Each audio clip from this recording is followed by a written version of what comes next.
Dalam kesempatan program Dhammakatha kali ini, Bhante akan melanjutkan penjelasan tentang Dasa Akusala Kamapatha, yaitu adalah 10 jalan perbuatan tidak bajik.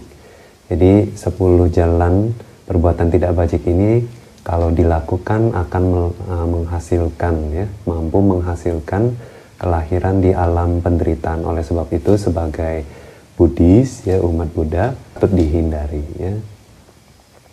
Nah, jadi kali ini Bhante akan menjelaskan tentang Kamesu Micacara.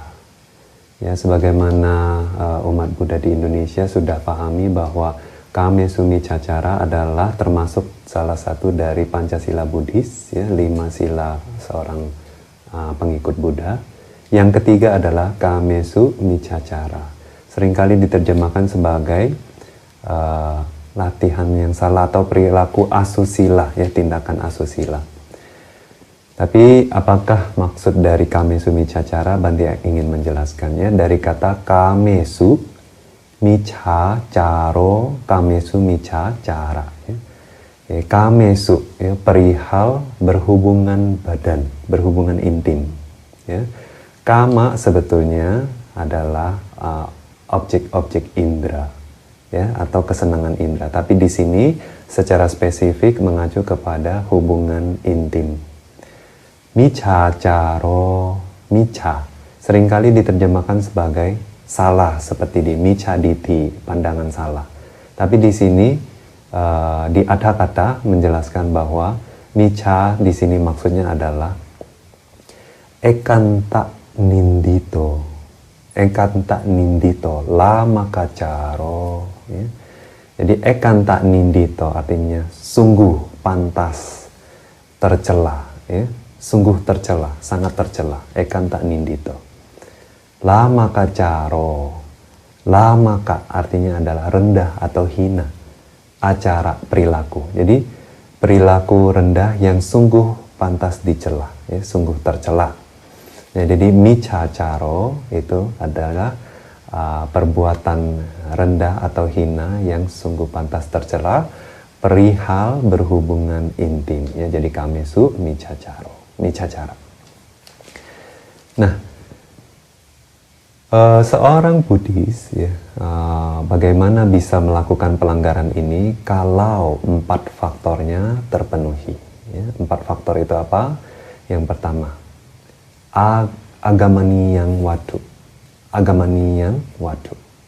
Agamaniyang ini mengacu kepada objek, atau makhluk, manusia atau hewan juga bisa, Jadi kalau hewan berarti hewan yang bisa melakukan hubungan intim, berarti harus cukup besar. Berarti agamaniyang watu di sini tidak hanya mengacu kepada wanita atau pria, tetapi juga mengacu kepada hewan betina atau jantan, yang bisa diajak berhubungan intim. Nah, agamaniyang watu, jadi objek yang tidak pantas disetubuhi, Bhante terjemahkan seperti itu. Nah, ini adalah faktor yang pertama. Yang kedua, tasming sewana citata. Ada keinginan untuk melakukan hubungan intim dengan objek-objek yang tidak pantas disetubuhi tersebut.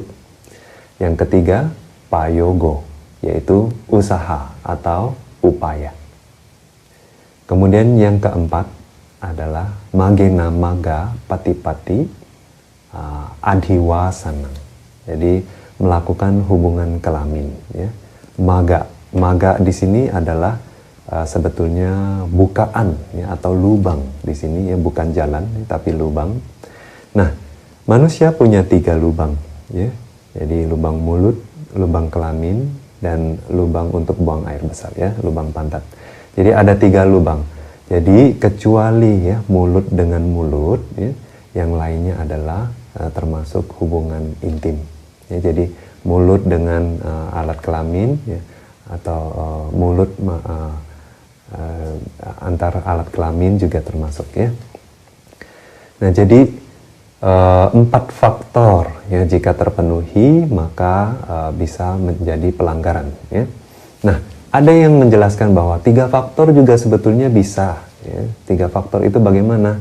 Misalnya perempuan, kalau dia tidak berusaha Meskipun yang lelakinya yang berusaha ya, wanitanya tidak berusaha, tetapi kalau menyetujui ya, kalau ada keinginan ya, untuk melakukan hubungan intim, berarti meskipun wanitanya tidak berusaha juga termasuk ya, artinya faktor yang usaha juga terlanggar, maksudnya terpenuhi ya. Jadi 4 faktor atau 3 faktor bisa terpenuhi. Yang paling penting adalah niat ya, niatnya kalau mau berhubungan berarti tetap terpenuhi. Nah, yang paling penting di sini adalah agamaniya wadu ya. Agamaniya wadu, apa itu agamaniya wadu ya? Nah, agamaniya wadu itu adalah objek-objek yang tidak pantas disetubuhi. Jadi untuk pria nanti ada 20 wanita yang tidak boleh disetubuhi ya. Kemudian kalau untuk wanita ada 12 pria yang tidak boleh disetubuhi. Nah, apa 20 dan 12 itu ya? Kalau kita mengerti yang 20, 12 ini mudah dipahami ya. Nah, pertama matura kita. Matura kita artinya dilindungi oleh ibu kandung ya. Jadi apakah ibu tiri atau ibu kandung juga boleh ya. Jadi dilindungi oleh ibu. Jadi kalau seorang wanita masih di bawah perlindungan ibunya ya, misalnya tinggal di dalam rumah dengan ibunya, berarti dia dilindungi oleh ibunya ya. Nah, meskipun kalau dia tidak punya bapak ya, berarti dia dilindungi oleh ibunya.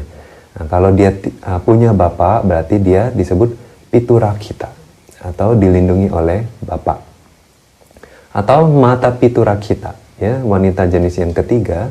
Yang pertama mata rakita, matur rakita ya. Jadi dilindungi oleh ibu, yang kedua dilindungi oleh bapak, yang ketiga mata piturakita dilindungi oleh kedua ya, ibu dan bapaknya. Yang keempat bahagini rakita, yaitu adalah dilindungi oleh saudara perempuan. Jadi misalnya ibu bapaknya tidak ada atau sudah pisah tapi tinggal bersama kakak perempuan, berarti yang melindungi adalah kakak perempuannya. Nah, atau yang kelima bhatu rakita, yaitu dilindungi oleh kakak lelaki ya. Nah, misalnya kalau tinggal di rumah dengan kakak lelaki dan kakak perempuan, otomatis kakak lelaki yang akan jadi pelindung gitu ya. Nah, yang keenam nyati rakita. Nyati adalah kerabat ya, meskipun tidak tinggal dengan saudara kandung ya, tapi kalau tinggal dengan paman, bibi itu juga bisa termasuk dilindungi oleh kerabat ya. Nah, yang ketujuh gotara kita. Jadi dilindungi oleh suku ya, atau klan ya. Misalnya kalau warga keturunan Cina, jadi misalnya datang ke Indonesia atau datang ke negara-negara lain yang bukan keturunan Cina ya, meskipun dia orang Cina, tapi kalau ya ada organisasi atau komunitas yang melindungi dia ya, warga keturunan Cina misalnya melindungi dia, berarti dia dilindungi oleh sukunya atau klannya gitu ya, sama dengan orang Bugis, orang Medan ya, orang Batak dan lain sebagainya. Yang kedelapan Dhammarakita. Nah, Dhammarakita ini tidak berhubungan dengan Pustikar Dhammarakita ya, tapi Dhamma di sini adalah sesama. Ya, khususnya adalah seperguruan ya. Dijelaskan bahwa kalau jika seseorang itu berguru, kemudian karena semua sesamanya itu berguru dengan guru yang sama, nah kakak-kakak seperguruannya atau adik seperguruannya ini melindungi dia. Nah, jadi di sini termasuk samana ya, pertapa misalnya seperti sele, mereka tinggal di dalam wihara, maka Dhammarakitanya adalah para biku, samanera, dan teman-teman seperjuangan dalam spiritualnya. Ya. Nah, 8 wanita ini atau 8 jenis pria ini dijelaskan bahwa mereka itu memiliki kelaminnya sendiri. Ya. Karena sebetulnya meskipun katanya dilindungi oleh ibu, bapak, atau kerabatnya, tapi sesungguhnya ibu, bapak, atau kerabatnya tidak memiliki kelaminnya. Jadi dia tetap memiliki kelaminnya. Jadi kalau dia mau memberikan kelaminnya kepada lelaki lain atau kepada wanita lain ya, itu boleh. Jadi untuk mereka tidak melanggar kame sumi cacara ya. Nah, terus 12 yang lainnya. Banti akan jelaskan 2 dulu ya. Disebut sebagai saparidanda. Ya, saparidanda artinya adalah jenis wanita atau pria yang mendapat hukuman atau mandat dari raja atau pemerintah. Bahwa misalnya ya, raja bilang wanita ini tidak boleh disetubuhi. Kalau disetubuhi maka yang menyetubuhi akan dihukum. Nah, maka wanita ini disebut sebagai saparidanda, ya, seperti kena hukuman. Ya. Kemudian saraka. Saraka artinya sebetulnya yang mendapat perlindungan. Nah, tetapi di sini maksudnya mendapatkan perlindungan dari mana? Ya, itu artinya sudah dilamar. Ya. Jadi ada orang dilamar, ya, bahkan semenjak dari kandungan ya, sudah dijodohkan. Nah, yang seperti ini juga berarti dia sama seperti sudah punya suami, ya, sudah akan ada calon suaminya. Nah, 2 jenis wanita ini ya, tidak boleh disetubuhi karena mereka memiliki ya pelindungnya. Yang satu punya pelindungnya yaitu orang calon suaminya, yang satunya adalah dilindungi oleh raja atau negara karena dikasih hukuman ya. Jadi pelindungnya adalah hukumannya. Nah, ada 10 wanita lainnya ya. Yang pertama, dahana kita. Dahana kita artinya wanita yang dibeli dengan harta. Ya, misalnya ya, orang imigran ya, mereka tidak punya biaya naik kapal. Kemudian sesampainya di satu negara akhirnya dilelang ya, dibeli orang. Nah, perempuan seperti ini menjadi istri orang karena dibeli dengan harta ya. Nah, yang ke-12 berarti ya, candawasini. Canda itu adalah memberikan keinginannya. Jadi seorang wanita yang diajak ke rumah mau untuk diperistri ya. Jadi diajak ke rumah mau untuk jadi istri. Nah, ini adalah candawasini ya. Jadi misalnya orang zaman sekarang misalnya kawin lari gitu ya. Nah, meskipun tidak mendapat persetujuan dari orang tua, tapi dia sudah memberikan keinginannya untuk mau jadi istri ya. Di sini termasuk candawasini ya. Kemudian bhogawasini. Bhogawasini yang memang diperistri karena mengharapkan harta, ingin mendapatkan harta, dia disebut sebagai bhogawasini. Yang ke-14, patawasini.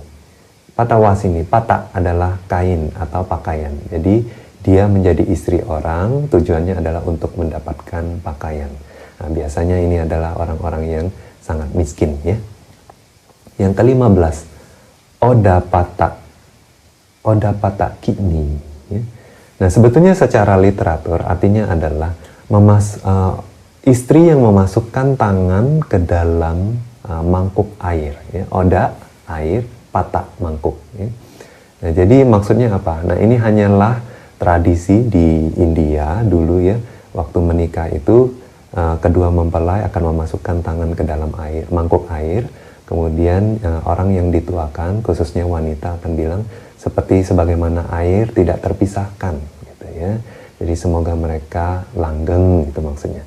Nah, ini artinya kalau zaman sekarang semua istri yang diperistri melalui upacara perkawinan secara resmi ya.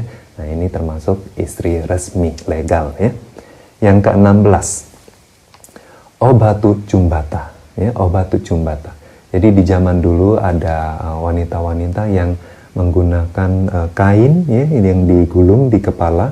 Nah, fungsinya apa? Seperti misalnya kalau di Indonesia masih ada wanita-wanita di Bali ya, yang bekerja bermata pencarian dengan mengangkat batu, kayu, mengumpulkan kayu di hutan seperti itu ya. Nah, biasa mereka taruh di kepalanya. Nah, jadi kalau mau memperistri mereka ya, di zaman dulu di India, lelaki ini mengambil kain di atas kepalanya dijatuhkan. Nah, artinya tumpukan kain ini ya, penutup kepalanya ini sudah jatuh. Nah, jadi pas sudah jatuh sudah jadi istrinya. Jadi nggak perlu kerja lagi maksudnya ya, diperistri. Nah, itu yang ke-16 obhatu jumbata. Yang ke-17 dhaja hatta. Dhaja hatta. Nah, daja itu adalah bendera, hatta, ya, jadi sudah dikalahkan. Jadi khususnya negara-negara atau daerah yang sudah dikuasai oleh raja atau pemerintah tertentu, ya, dengan menancapkan bendera, ya, artinya daerah sini sudah dikuasai. Nah, begitu juga mereka mau mengambil wanita-wanita yang tinggal di daerah tersebut sebagai istri mereka. Nah, jadi istri yang diperistri dengan cara demikian disebut sebagai daja hatta. Kemudian yang ke-18, kama kari bharia, ya, kama kari bharia, istri seperti pelayan, ya. Jadi pelayan juga, istri juga. Nah, ini adalah istri yang ke-18, ya. Yang ke-19 dasi, ya, dasi bharia. Jadi dari budak kemudian diperistri, ya. Kemudian yang ke-20 muhutika. Muhuta artinya sekejap, sebentar, ya, tidak permanen. Jadi ini adalah termasuk pelacur, ya. Jadi pelacur atau wanita penghibur itu karena dijadikan istri, ya, untuk sementara, ya, untuk beberapa jam atau beberapa hari, gitu, ya. Nah, di zaman Buddha juga di tradisi India mereka juga masih ada tradisi seperti itu, ya. Nah, muhutika juga adalah sejenis istri, istri sementara.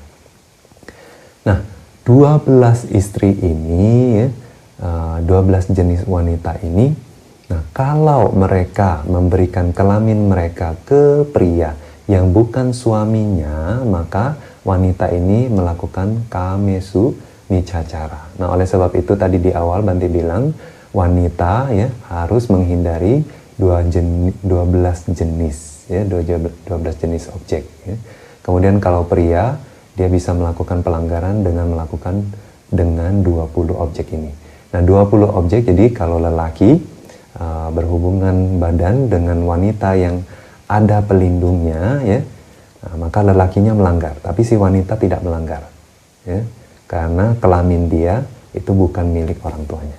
Nah, tapi kalau wanita ini sudah diperistri, sudah istri orang, apakah pelacur juga, ya? Jadi kalau pelacur, kalau sudah dibayar, maka dia adalah istri orang yang membayar ini. Jadi sebelum dia menyelesaikan tugasnya, dia tidak boleh berhubungan dengan pria lain, gitu, ya. Nah, jadi dia juga, ya, harus menghindari beberapa jenis, ya. Jadi kalau dia sedang statusnya sebagai istri orang, ya, sedang lagi dibayar, maka dia tidak boleh memberikan kelaminnya kepada pria lain.